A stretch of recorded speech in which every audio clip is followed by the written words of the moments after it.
My name is Peter Thornton. Chris Wright. Lucy Ashcroft. My name's Dan Burke, I support Manchester City. So we were formed in 1880. In West Gorton by the daughter of a vicar. Anna Connell, who was a reverend's daughter of St Mark's Church. So originally they were a cricket club. It was a few years later they moved to Hyde Road. It became Ardwick FC as it shifted further down from West Gordon into Ardwick. And then in 1894, Manchester City were born, the first team in Manchester to have Manchester in its name. City's first major trophy came in 1904. They won the FA Cup. They were the first Manchester team to win a major trophy. And many people historically think that was when football in Manchester really began to take off. It captured people's imagination because the FA Cup was the thing, if you like, to win at that time. They won the title in the 30s, and then in the following season they were relegated. And that pretty much is the kind of genetic basis of Manchester City up until recently, is that for every 3 steps forward there was it was 2 steps back. Winning the FA Cup in 1934, having lost the final in 1933, winning the FA Cup in 1956, having lost the final in 1955. Most City fans will feel that that's what it feels to be a Manchester City fan, that's what people are used to. A roller coaster of emotions, really. It's always been there with the club, and I think that's what is woven into the fabric and what the fans love about Manchester City. The most important manager in Manchester City's history.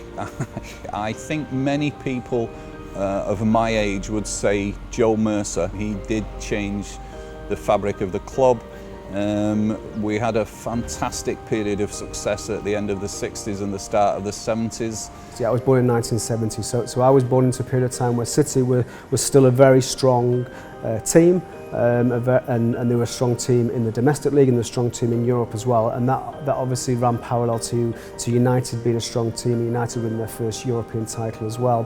When I was young as a schoolboy, in 1968 I started going. Manchester City did have the edge over Manchester United. We used to beat them home and away 3-4-1, all the way up to Dennis Law's famous back heel in 1974. Dennis Law, famous Manchester United player, playing for City, scored the goal, the back heel at Old Trafford, which sent them down. Technically, I don't think it did send them down. I think they were going down anyway. I think Dennis was quite distraught about it, really.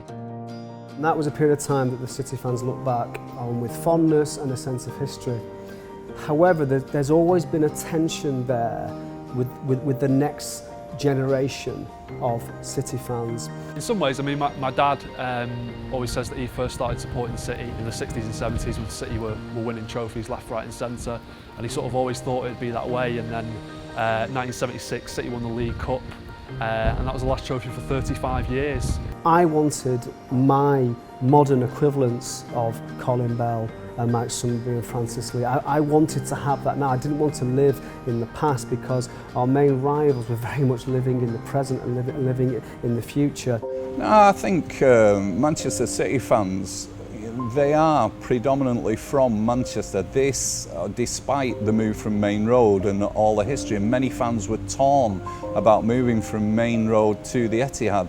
But it very much feels like a Mancunian ground, part of us, part of our fabric. I always remember the first time I walked up the steps. I never wanted to miss the beginning of a match. You always want to get there to feel the buzz. Seeing the green of the pitch, and it was just brilliant, really exciting. All the fans singing Blue Moon, everybody's singing and everybody's cheering. Hairs come up on your arms kind of moments.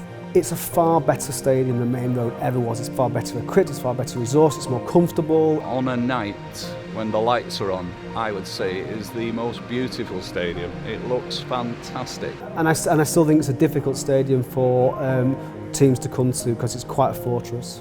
I would say that the current manager, Manuel Pellegrini, has had a tremendous effect on the club. He changed the playing style to be one of the most attractive that I've ever seen in 46 years of following Manchester City. The team we've got today is arguably the greatest team that City have ever had. We've won 2 league titles in the past 3 years. We've played in the Champions League. It's really exciting times to be a City fan. When people say, oh, pick your all-time City 11, It's out there now. The magic of David Silva and Aguero is something to behold. Vincent Kompany, I think he just stands for Manchester City. Best central defender in the world. Someone you would walk through gunfire and follow, a fantastic man. Captain Fantastic, yeah. And I'm just glad and I'm grateful that we now have our heroes. They're the players for me that when I'm older, I'll talk to my grandchildren about those kind of players and the magnificence of seeing them play in the flesh. Manchester City have a fantastic youth setup now. This is clearly going to be a long-term plan. I think success will be embedded into the club for the foreseeable future. The battle for Manchester between Manchester United and Manchester City, it's a story that will roll and roll and roll. Player for player, comparative squads, we are the strongest squad effectively, we should win. Alex Ferguson, I think, kicked it off in recent years by describing us as noisy neighbours, something that we relished in. For me, the derby is always the biggest game in the season. Even nowadays, when we've really got bigger fish to fry. In the weeks leading up to the game, I'm always a nervous wreck. Well, there is tension. There is like that crackle of anticipation and the oh God if we lose. If we lose a derby, I'm miserable for weeks afterwards. But the goalposts have shifted slightly in terms of we feel more confident about being able to take them on. Manchester will always be divided in football terms. For a long time, we had one mega club in the city and ourselves, the poor relation really, but now there's two great clubs, two big clubs battling it out for silverware every season. You trust them now. I trust this team to go out and represent Manchester City and represent us. Manchester City for me was always about Mancunians. It was about proud Mancunians, Mancunians proud of their team, regardless of what all the trophies that Manchester United won. But now we are competing with them. And to be fair to Alex Ferguson, he pointed out that the fans had better get used to this because Manchester City are going to be here to stay. The derby matches are always going to be brilliant and it's great for Manchester football and for the Manchester people to be able to witness that. Bragging rights is what matters, for certain.